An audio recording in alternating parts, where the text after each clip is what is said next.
Good morning, hi, and welcome everyone to a new episode of Open Golf Watch Office Hours. Today we want to talk about Sub0, everything that we learned about the new direction of Polkadot, the basic strategy for next year. We want to look at the marketing bounty deep dive. We want to look at the dynamic education pool proposal from the Web3 Foundation, and then just talk about everything else that's currently going on in Polkadot. And here with me, I have Chipa. Hi, Chipa. Hello. Hey.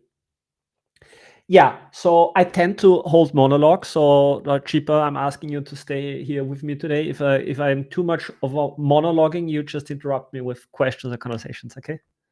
Sure. I will Also, ask the most stupid questions. also for everyone to know, I'm a little bit sick, so I have a tea with me, and my voice might sound a little bit off. I might run out of breath, but I think we can still make it. Okay. Yeah. The I would say Sub0 was an interesting conference. We had this keynote presentation from Gavin Wood, which was interestingly. So this was initially confusing to people. We were expecting Gavin to be at the event venue in person, but it seems like, I don't know. My guess is something personal was happening. But they made this really fun thing happen where they put him in this holographic projector. So it's not really visible here on screen, but it was actually sort of like a little bit of a holographic effect, so you could saw some plasticity to it.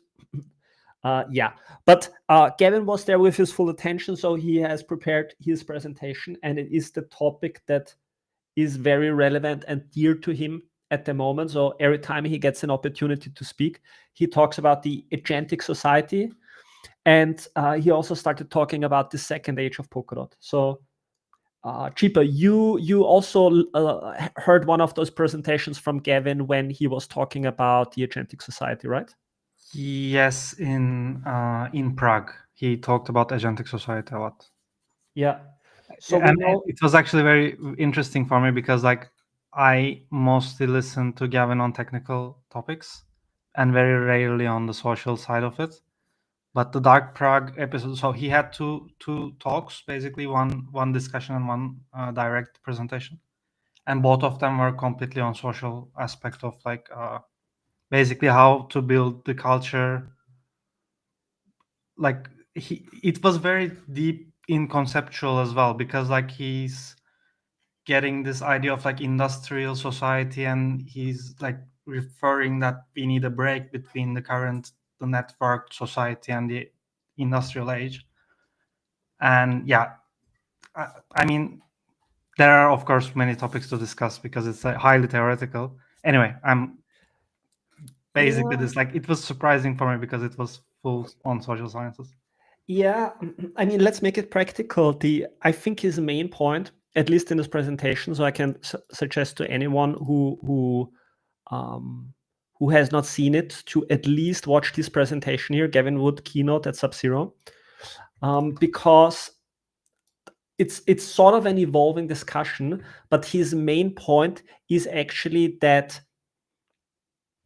So when he talks about the second age of Polkadot, what he means is that the previous years were all about building the platform. And what we have with Polkadot right now is a highly scalable, very performant platform that is getting even more performant with upcoming performance improvements like NOMPT, like Jam.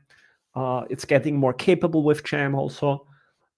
But now we need to fill it with life. And so I think a lot of people are very happy that Gavin has reached this point where he says, okay, we now have to fill this platform that is Polkadot with products and with people, right? So there is a lot of this discussion going around products, but we will extend this discussion a little bit today. But he basically, what he also did in this presentation at Sub0 is he talked about this first age of Polkadot and building the platform. And now in the second age, it's not about platform, it's about building society, right? So it's connecting the dots where he has been working on this people platform, so it's proof of personhood. And it's about to get released, right? And so we start to think about how can we use this feature of having individual people represented on chain and not only just tokens, because so far only tokens were the true sovereign that could live on a chain, and people actually do not exist as a first-class citizen. And now people are becoming first-class citizens on chain. And I think that's very impactful. There has been experiments in the past about this before, but the way that Gavin is behind this, he has a lot of intention. And for example, we also saw this referendum here, to bring $3 million as incentives to onboard people into Polkadot people, right? So Polkadot people is the topic that's really top of mind for Gavin, and that is a very relevant part of this upcoming strategy. Yeah. So this is the connection of, let's say, the society, and a society is made up of people, right? And because this primitive is now achieving maturity where it can be released, his mind is on, okay, what kind of society can we build now with this primitive? I'm a little surprised that it didn't get released on Sub0, to be honest. Yeah, I was expecting it too, or I was expecting a basic app release.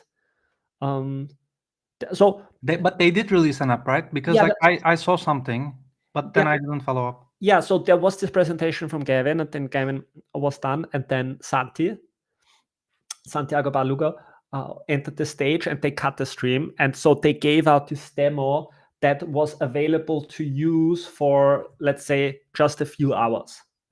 So it was made available, and there was two essential features, and I'm trying to look up the tweet. There was two essential features. One was chat, and one was sending money. So, and the interesting thing is that this it was going really quick. So the chat, it's sort of an off-chain protocol, but it's also run by the validators or something, right? So it's run by the nodes, and it's sort of like a gossip network that they're operating. So this is not, at least not immediately put on chain, but it's sort of kept off chain, and then it's basically delivered like this. So, and this allows you to be very fast, right? But it's sort of decentralized, it's resilient, it's end-to-end decrypted. So the two features that we saw is adding a contact, chatting with another contact. You also had a name, and then you could send some money to a friend. Did you send the money back? I forwarded some of the money. Like I sent someone money. I sent sorry, mate, I forgot your name. I forgot the name of my friend who I sent the money to. But yeah, we were sending money around a little bit. There was a faucet, you could claim $10, and it was testnet money. And so you could just send it around. But I think maybe to contextualize this a little bit, and this is also some news that Gavin actually shared, so I can put this in context now, is the app/platform. So Gavin finally shared some news about how this works. And so what he said is that there will be the Polkadot app. It's also integrated with the Polkadot website. And this app acts like a portal to a world where all the apps in the Polkadot universe are made available. Yeah. So it's sort of like it's a portal. It's different than the previous Polkadot app plan, actually, because it was just to pay for vendors, and I think it also had like to send money, that capability, but it was more like a wallet to my So the previous demo, I saw a demo last year, and it was only about sending money. And so you could send DOT, and you could send USDT and USDC, and you could buy stuff with the app, right? So it was sort of like a cashback app in a way. Yeah. But then I think what was very clear is that this app is not very satisfying, and the whole process was somewhat flawed. And so I think they made some improvements to that. But then in the end, like what we see right now is an application that makes much more sense. Because, so how do we think about this app? It's an app where in the end, there will be proof of personhood there. So you will have a login that is tied to your person, and where you can access, where you can chat with your friends, where you can send money, and where you can access apps. Yeah, and it's all in one. It's all in one application, right? Chipa, you kept referring to this as super app, and I think super app is also a narrative that we see a lot right now. Also, like other platforms talking about this. I was using everything app. Everything app, yeah. So we have a question from Hope. She's asking When will the talks be released? Yeah, the talks. Yeah, I was yeah, also wondering about this. is a very good question. I'm also interested in this. I was kept hearing in the next few days. But so far we only see the live streamed ones, and if we go here, we don't see any more. So yeah, I don't know. Maybe they're in post-production. I don't really know. Okay, we have another comment from White Rabbit. He's saying he tried the app, but he searched for his address on chain but couldn't find. But I think it's because it's on the testnet. Like maybe try Paseo or. Yeah, I would say could be any kind of testnet. It could be Paseo, could be Western, it could be some internal testnet. We don't really know, right? So you had to activate a beta, like it's called Test Flight, and it's a special app that allows you to access applications that are in beta phase right now. Yeah. Okay. Yeah, I don't know. So White Rabbit says he tried Paseo. I don't know. It could be. I would be searching on the people chain of a given network. But yeah, I was also interested to see the transactions, to dig a little bit into it, but we don't know yet. Okay, so let's contextualize this a little bit. We have people, we have money, right? So this will be stables. Let's call it PUSD. And then we will have the hub as these essential components of the whole thing. Yeah, and then it gets a little bit technical, so I don't think we need to talk too much about it. But since they also started sharing about this in the at Sub0, so it's sort of hitting the public. There is also like this, like there is an additional storage layer, right? Storage and what is it, like gossip? I don't know. That it has a different technical term. I can't remember it right now. I don't know. It's like notifications or gossip. It's basically like low value information that you want to send around. It does not need to get immortalized immediately on chain, but you would rather want to have it decentralized and exchanged very quickly through a peer-to-peer network. Yeah. So this is useful for chat. If you want to have instant chat, you can use this like gossip system. Will it also be like, we will be able to store files? Since you mentioned storage, can we use it as a cloud, for example, like a blockchain cloud? I think the Crust was trying to do this actually. Yeah, so there's two things. There's multiple things. One thing is storing files, and then the question is, do you want to store them for a month or do you want to store them permanently? But essentially, the longer you want to store a file, the more you have to pay. And then I realized this is one of the really limiting factors in crypto, is there is no really excellent solution for permanent storage, right? You can keep things in the data availability, which is like the RAM of a computer or similar to the RAM of a computer, but it's time limited. It will drop out of data availability at some point. So what you can do is you can pin it, or you can store it again, or you can pay someone to keep it stored.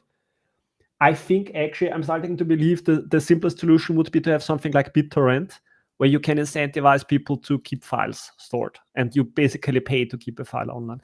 But there's two things. There is a system to store files, large files, and keep them available, and then there is this gossip system that is sort of for fast messaging. Yeah. So the gossip is fast. Sorry, gossip is the wrong word. I keep forgetting how this is called. And then this is to store big files, basically, or store files. Like, it's one of them is a hard disk and the other is the RAM, basically. Yeah. Or okay. So these things are going to be very important next year. Yeah. So looking at the app platform, at this place where you can deploy an application, where Parity will deploy applications, and the focus will be to give people the option to not use trade in a volatile asset, but if you have a stable coin here that's Polkadot native, one thing that you can do is you can capture all the value accrual. So first of all, you can keep value in the system if you pay out users, and the more people are using a stable coin on chain that is Polkadot native, the more you have like DOT collateralization. So there's a utilization for DOT as collateral. And if there is transactions, you can profit from the fee generation, right? Yeah. So we have a Web3 system where we have applications, we have money, and we have people. And these seem like three very crucial primitives. Okay. Yeah, that's what I have in my notes to say about Sub0. Maybe more generally about Sub0. It was very nice meeting everyone. It was interesting to see that there is a bunch of Polkadot people, but there was even more people that come out from outside of Polkadot, and they had exposure to Polkadot. They participated in the hackathon. They were listening to the events. I think the strategic placement was very important. So that is exactly before the main event, DevConnect. And it was 3 days before the main event. So everyone who was already coming into the city was checking out what's going on at Luma, and they were coming by either in the night or during the day. Well, event venue was nice. And yeah, Holla beer was nice. Thank you for the hydration. So I think the mix overall was good. Good. I think we can close that topic, right? Yeah. Are you gonna put the app on the roadmap? Yeah, I'm gonna put this. I just don't want to like draw around too much, but maybe if you talk a little bit, or while we talk, I can also do this doodling. But I know it will trigger your geometry. Yeah. That's why I try to avoid it, because then I'm easily triggered to like achieve Maybe let's perfection. do it later. Okay, I just want to drop the videos here. So two videos that I can suggest is the Web3 Summit presentations 2024 and 2025 from Gavin Wood. Yeah, so you can Google them, and they will also give you additional context. Yeah, but first video to watch right now is Gavin Wood at Sub0. Good. We want to move on. Yes, and since you're on this page, maybe are we jumping topics? But like, let me maybe like do this my small entrance, because like I have been seeing this discussion for some time, but I am not following it, to be honest. Yeah.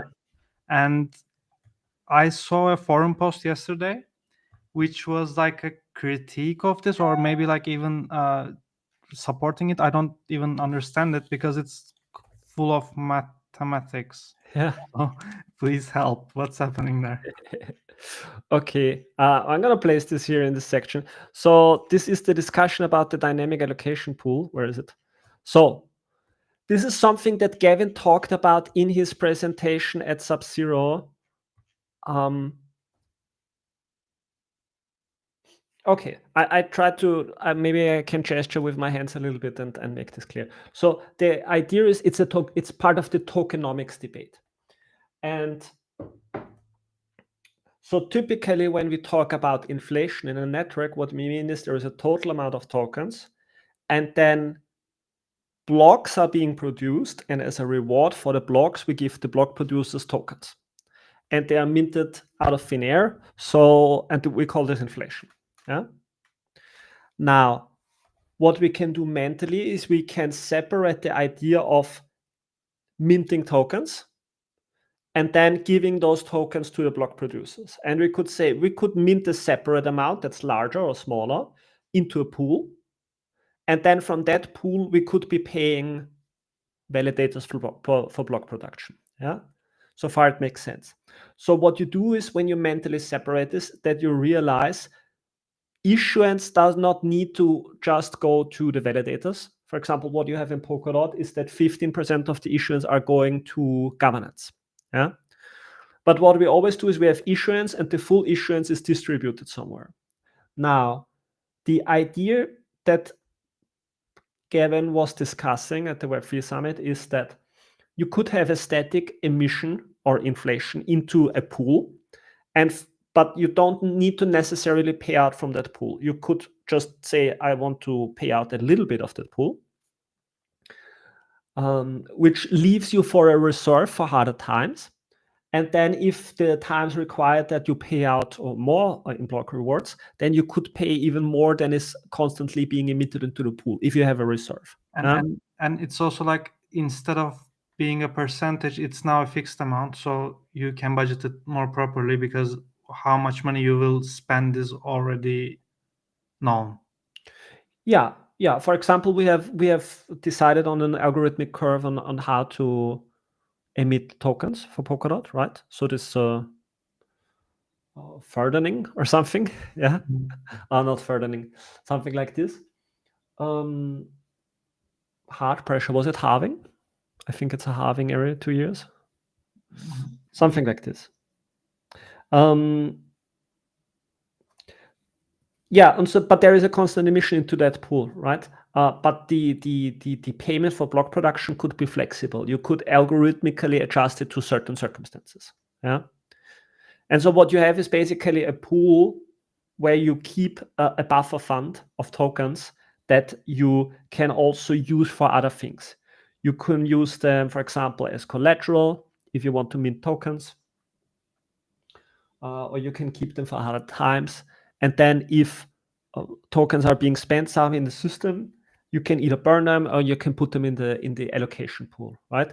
So the idea is you have one pool that acts as a thing that is separate from governance, and it's just algorithmically controlled and not by governance. Yeah. Okay, I guess. Okay. Yeah. Maybe it's a little bit more clearer when we go into the image.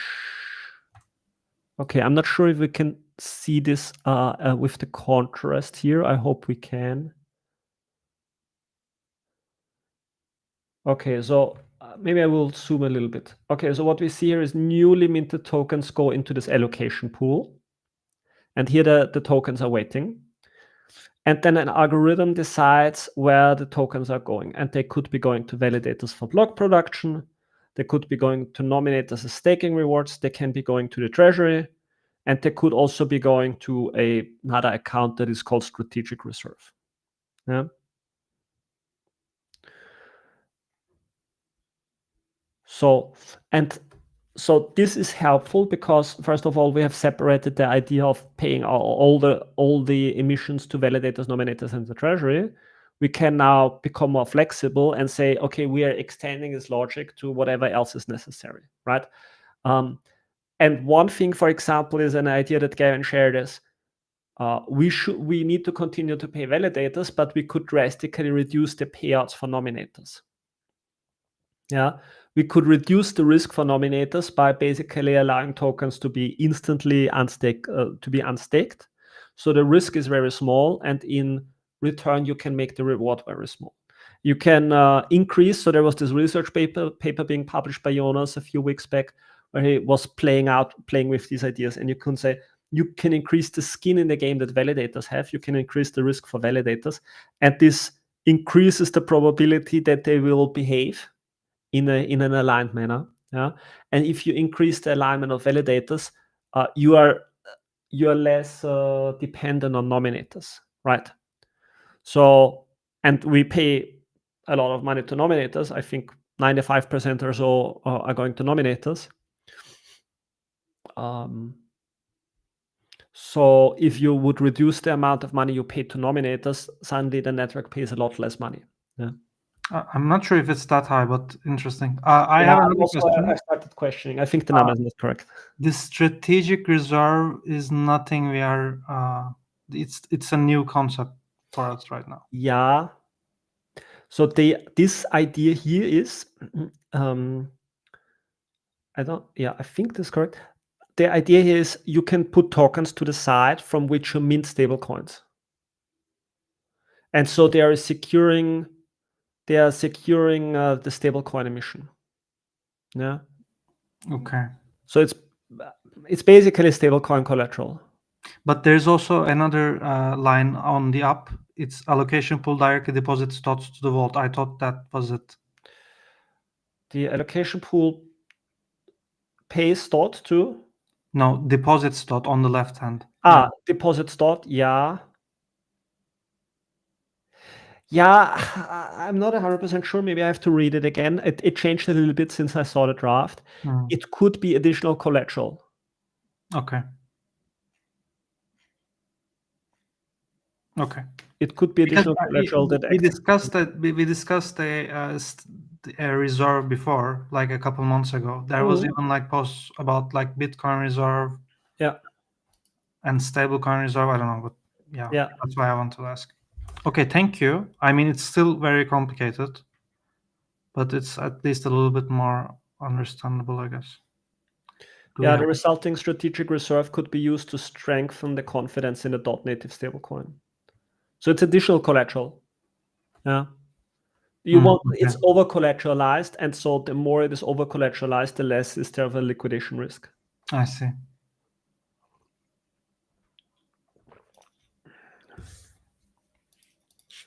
Okay.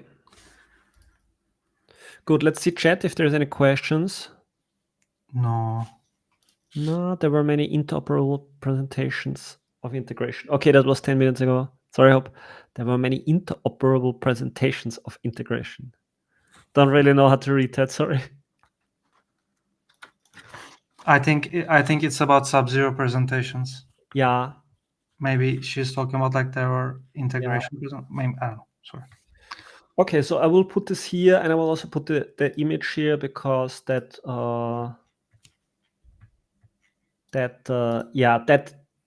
will be a thing that is implemented in parallel to the stablecoin and the whole emission.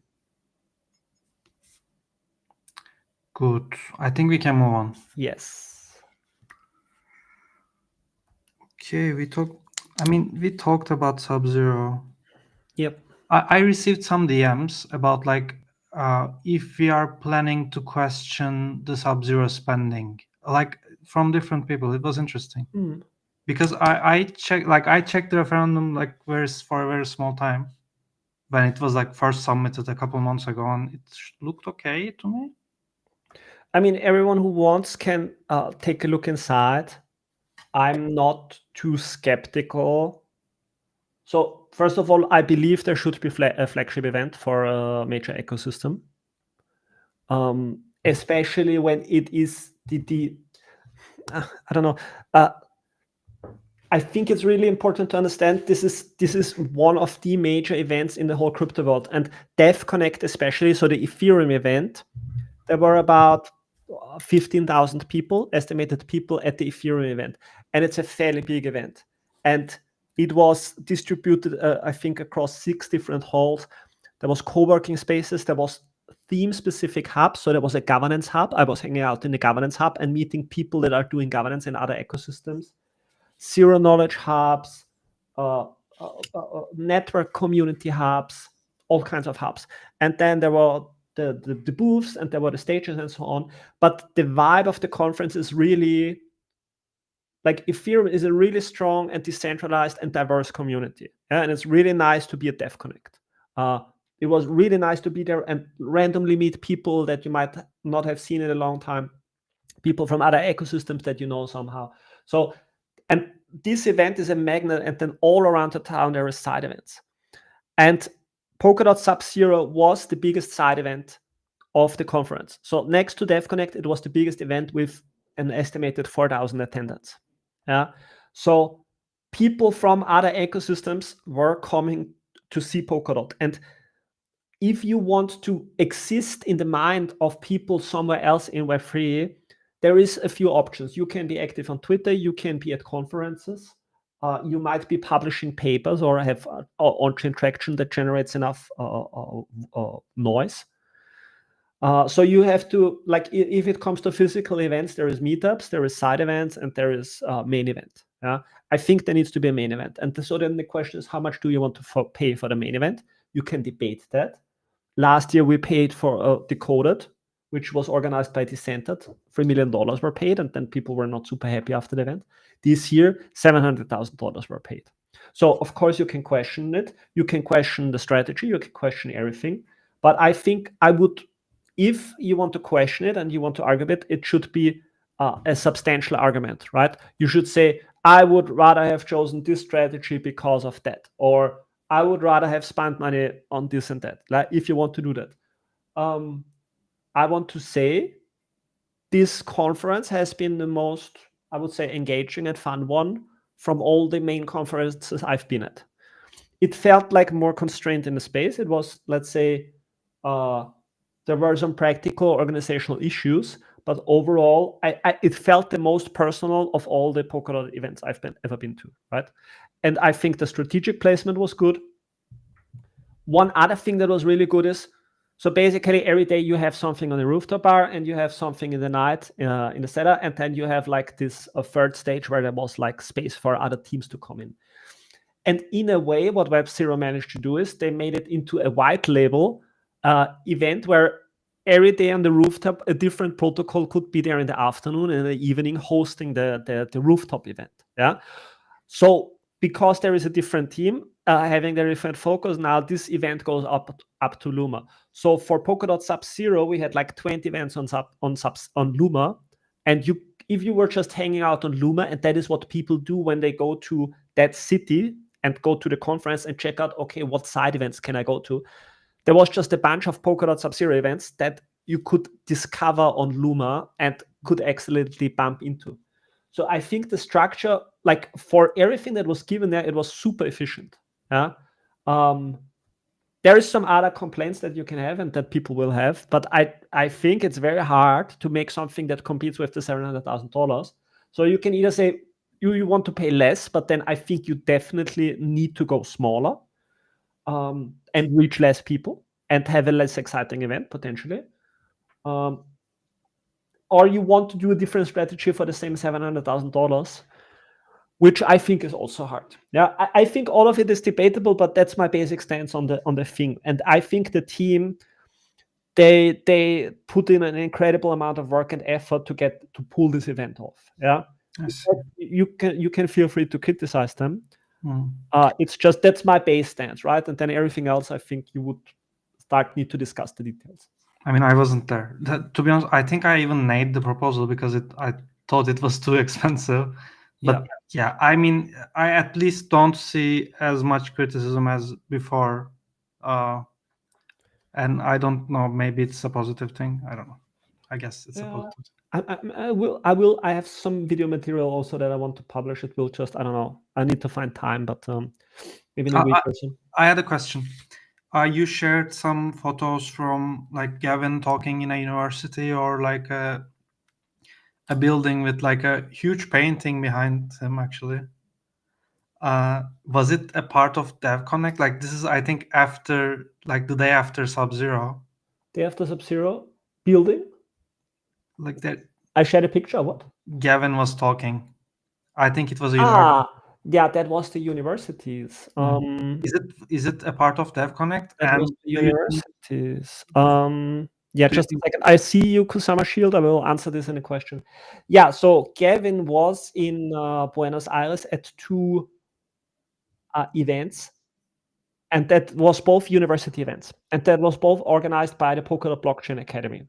Okay, nice. So the first one, they signed the Polkadot Blockchain Academy signed a partnership agreement with the Universidad Tecnológica Nacional, yeah. So the National University of Technology, Buenos Aires. They signed a partnership. Yeah, I think it's sort of a let's say a general partnership. So they will figure out what that exactly means. But I think it will very likely result in courses, blockchain specific courses. And do you think those videos will be published too? Those talks? I do suspect so. I believe that to have heard that they will be released. So the first one, Gavin gave a presentation, and it was a connection of 3 different presentations. So the main part, the third part, was Jam.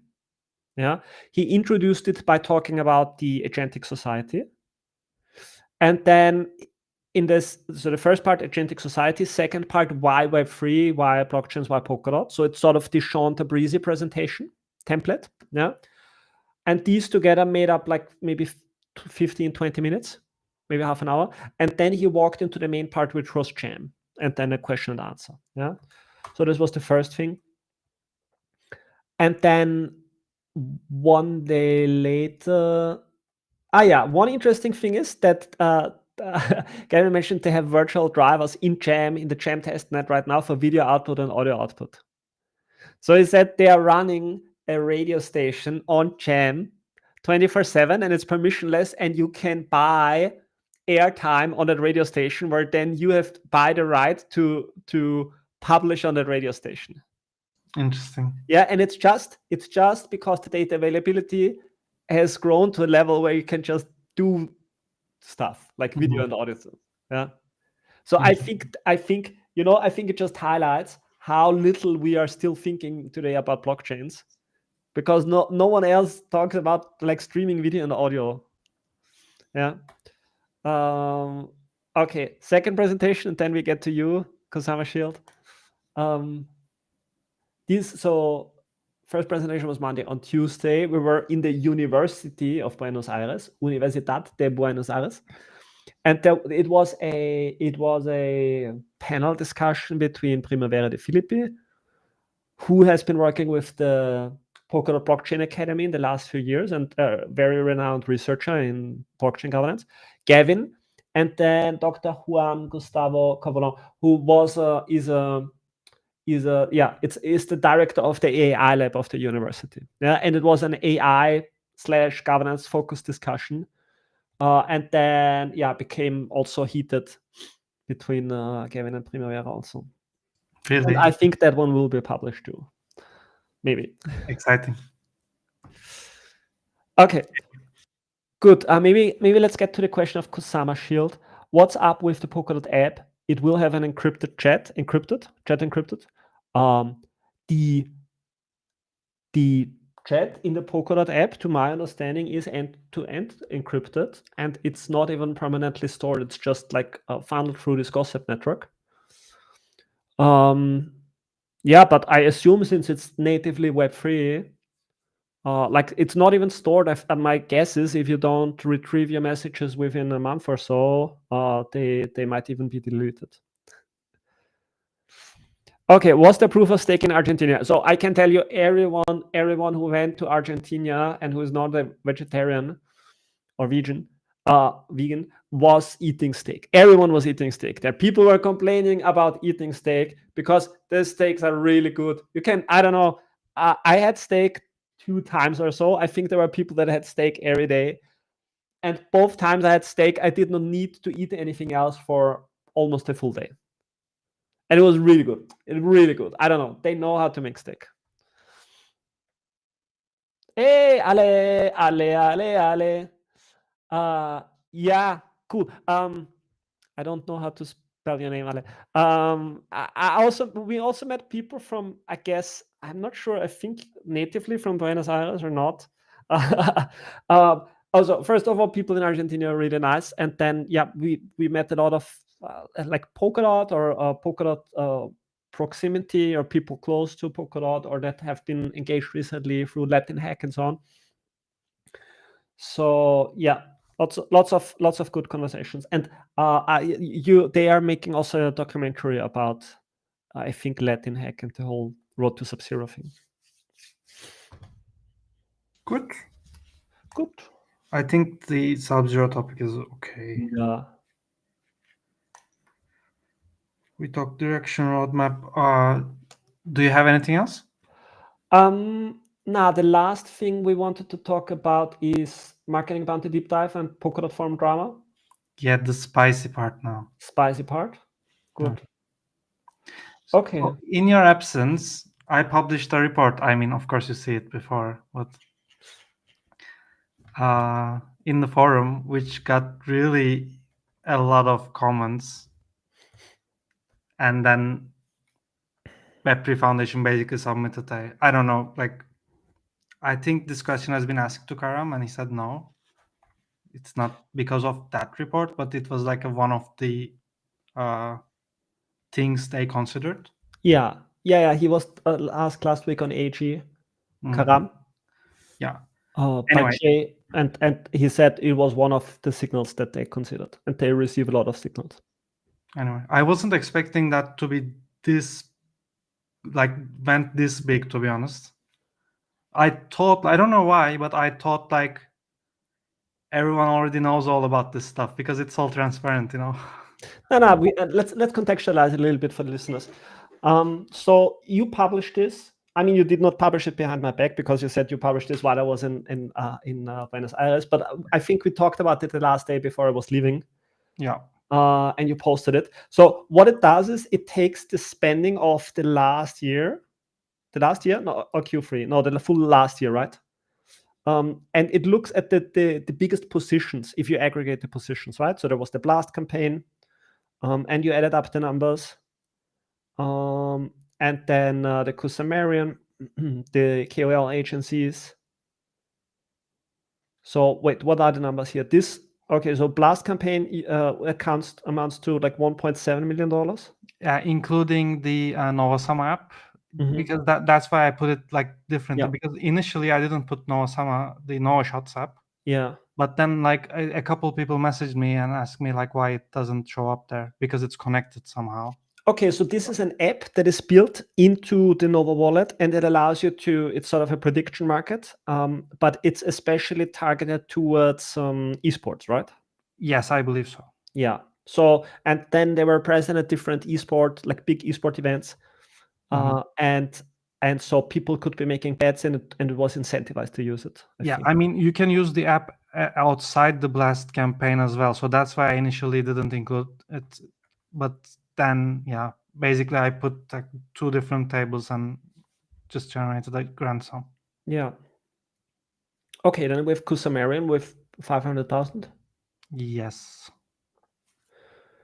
Good. Then we have the KOL agencies with 500,000. So these are agencies. So you give money to a company and then they hire KOLs. Yeah, and I was in the bounty when we initiated the first KOL campaigns. Yeah. I was abstaining from them because I made a promise to not support any KOL activity. Yeah. But I let's say I agreed to the idea because like there was a lot of, I don't know, talk. Like let's say the KOLs were already a lot of like getting a lot of funding, and then the idea was basically let's not make everything die in one day and just keep a little bit live, because Yeah. we were spending like 7-8 million to KOLs before. Yeah, basically this. I don't know why did I went too much into details, but Yeah. Yeah, I mean, if you look at the timeline, it seems to have fallen out of favor because it was active for like 6 months or so, and then in the last 6 months there is nothing here anymore. Yeah, and then they switched to Kaito, which Yeah. I don't know. A lot of people are criticizing Kaito, but I think it's a improvement on the KOL activity at least. Yes, it was an improvement over the KOLs, but it also, I don't know. I think in the end it just showed how absurd the whole thing is. Yeah. I mean, just close your Twitter. Yeah.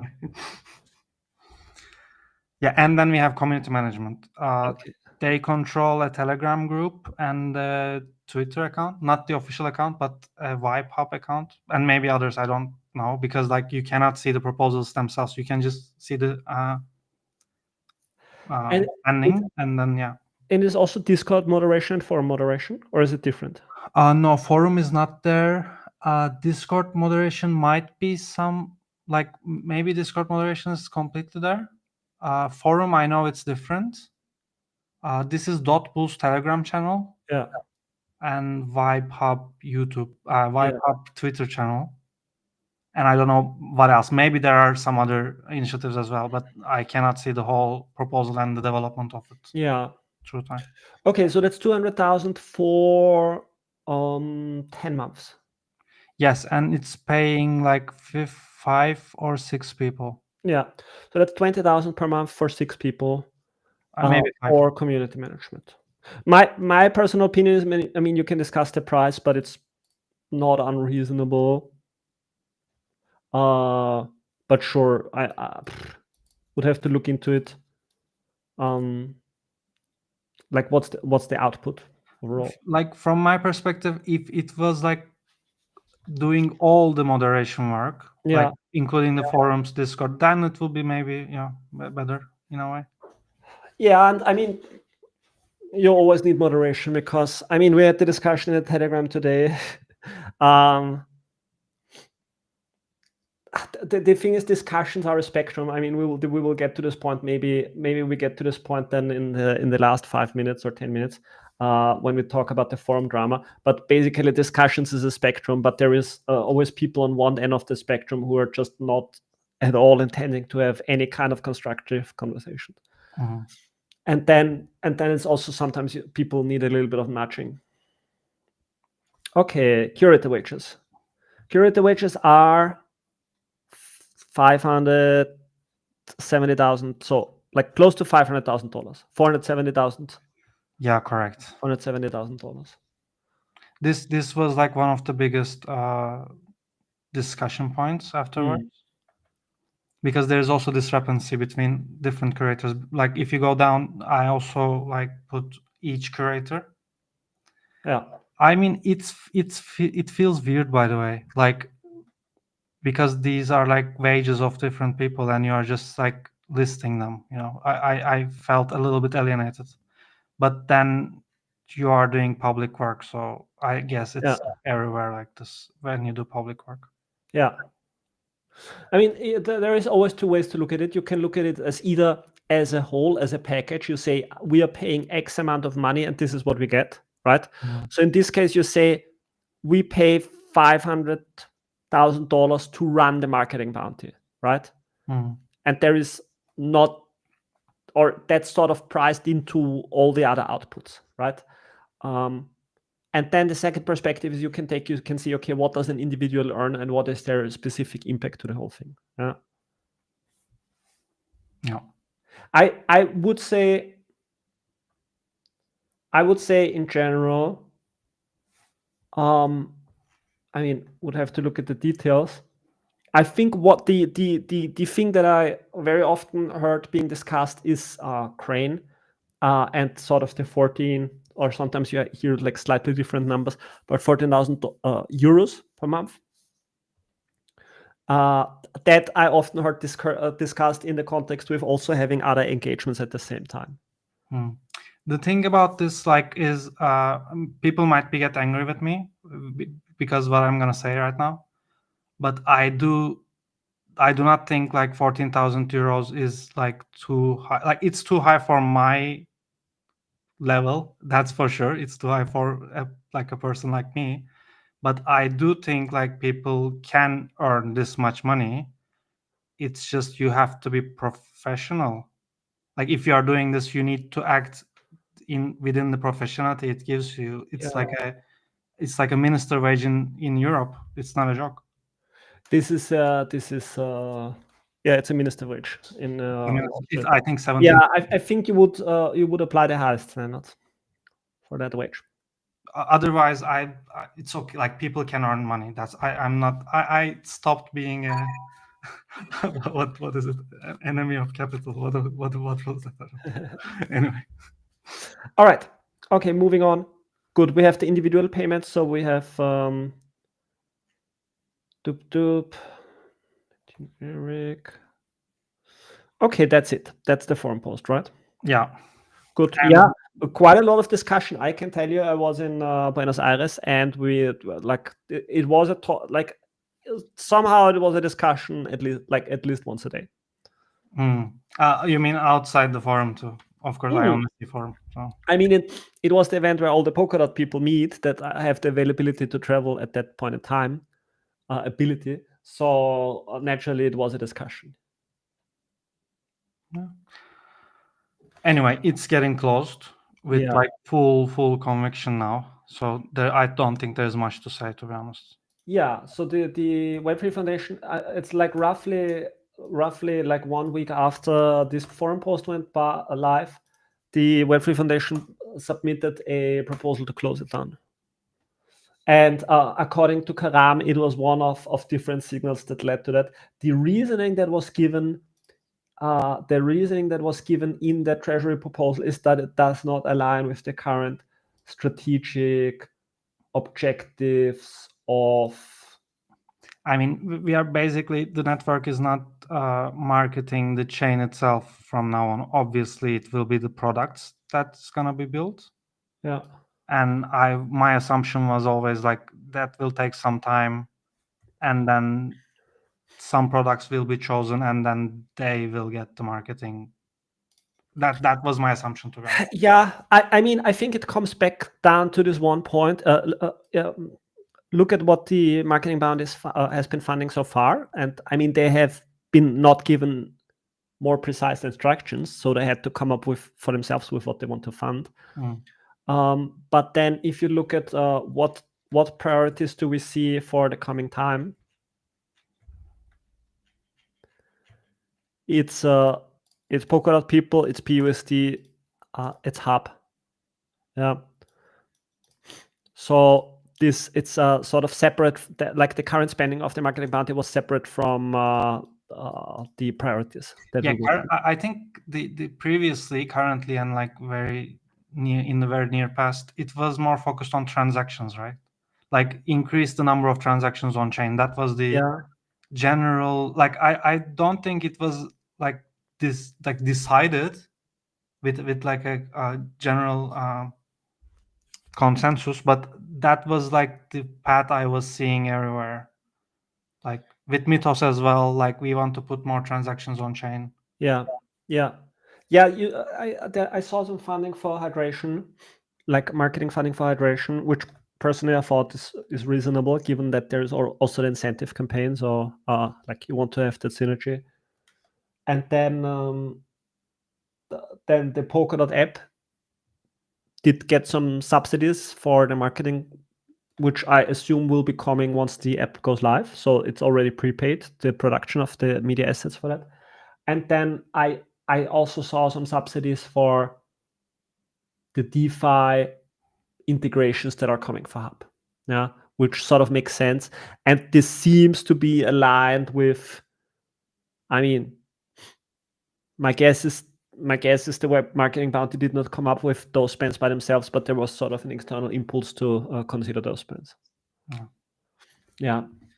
Okay, good.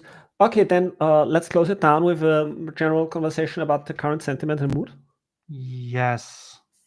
Yeah. Good. Yeah. So we saw this. I think we see discussions at many places, but right now it manifests in a forum.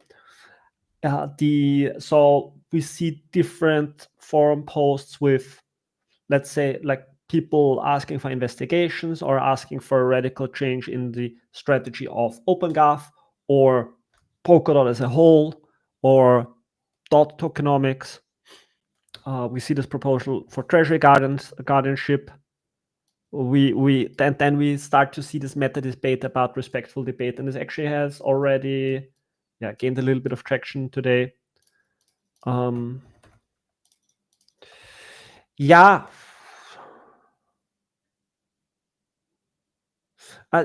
So I have a few different thoughts on this. The first thing that I'm thinking is, I think, first of all, Gavin is coming out with a strategy, and he has been having a very indirect strategy, let's say, for the last 1 year at least, where he was focused mostly on Jam and the very long-term perspective for Polkadot. And we did not see a too direct strategy from the Web3 Foundation. They were mostly funding like supporting projects.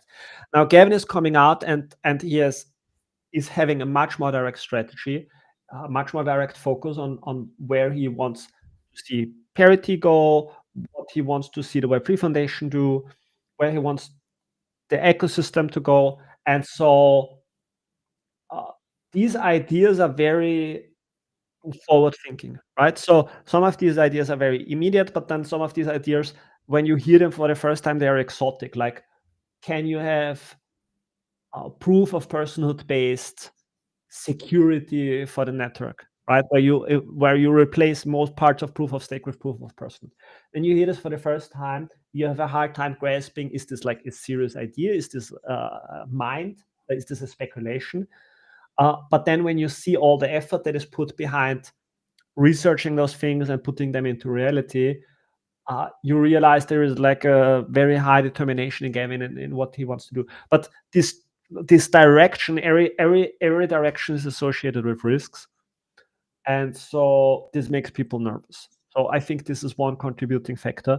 Second contributing factor is there is changes coming in OpenGov right now. The Web3 Foundation has set their first actions, and so I think this also gives people the feeling that a change is coming, and so if they speak out now, then this can actually have an impact because people are listening right now. Then the first thing I see is token prices not doing good, so I think this also adds to the nervousness of people. And then maybe one last thing to say. So how do we deal with that criticism? I think it would be, so one natural reaction that I see is that people say it's fat and it should be covered up as much as possible and not debated. Yeah. Ban it. Yeah. So let's not debate it because it's just external drama and it gives a bad impression, which I get that point. And I would say it depends on the phase and it depends on what's the overall thing. I think overall, you need to make it clear to people on the outside that there is a force within the ecosystem that is united and that is working towards constructive progress. Yeah, you need to signal that, right? And the worry here is that if there is too much drama going on, then this distracts from the constructive force, right? At the same time, you need to ask, how do we deal with conflict? And I think this is a classical conflict that you have by OGs in the ecosystem, and then people that are either not close to the sources of power or that just are young in the ecosystem.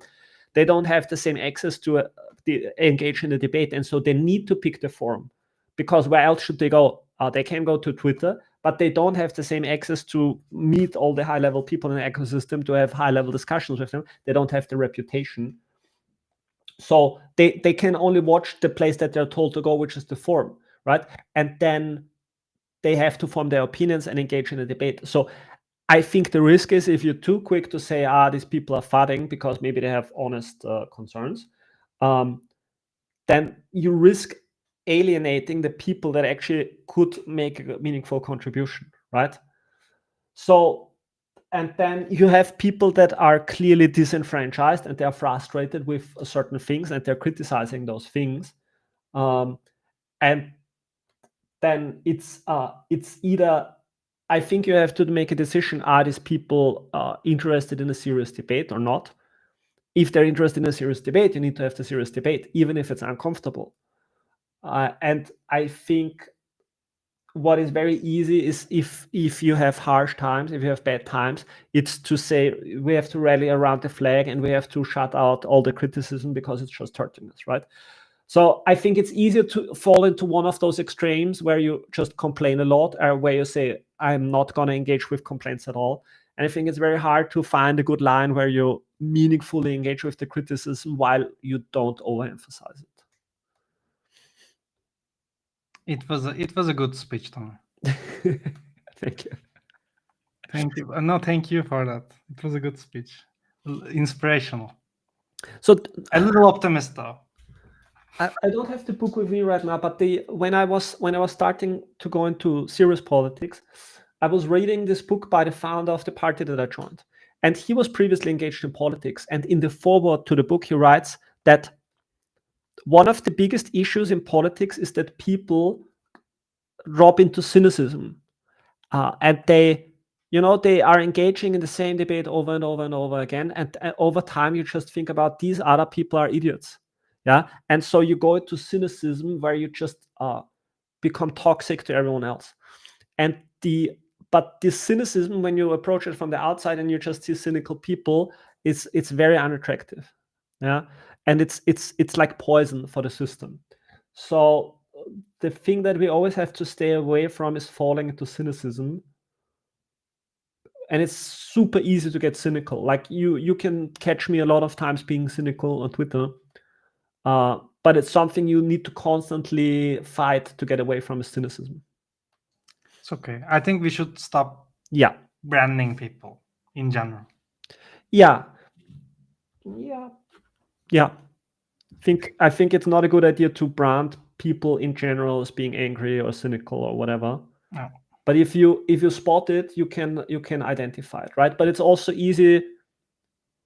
You cannot just say you are angry or you are cynical, because if you do that in public, it does not contribute to the debate, right? Because it's sort of in a way, you're pointing at someone, and I'm far from being perfect, so I have not the right to point at people and say you're cynical, because I'm cynical myself. Yeah, and so it's more like just helping each other, like lift each other up to just elevate ourselves to become better. Good. Let's finish here. Okay. Good. Hey, this was a full hour. Yeah, a little bit longer than that. Good call. I think we can clip a lot of stuff from this one. Maybe, yeah. Yeah. Okay then. Good. Okay. Yeah, then let's end it, and let's see. I think we should have more of these calls. These are good. Yeah, I like this one too. Good. I don't see any more questions in chat, so then we can wish everyone a good weekend. No, Bye-bye. it's Wednesday. But It's Wednesday. yeah. Captain. Gute Woche noch. Have a good week. Bye bye.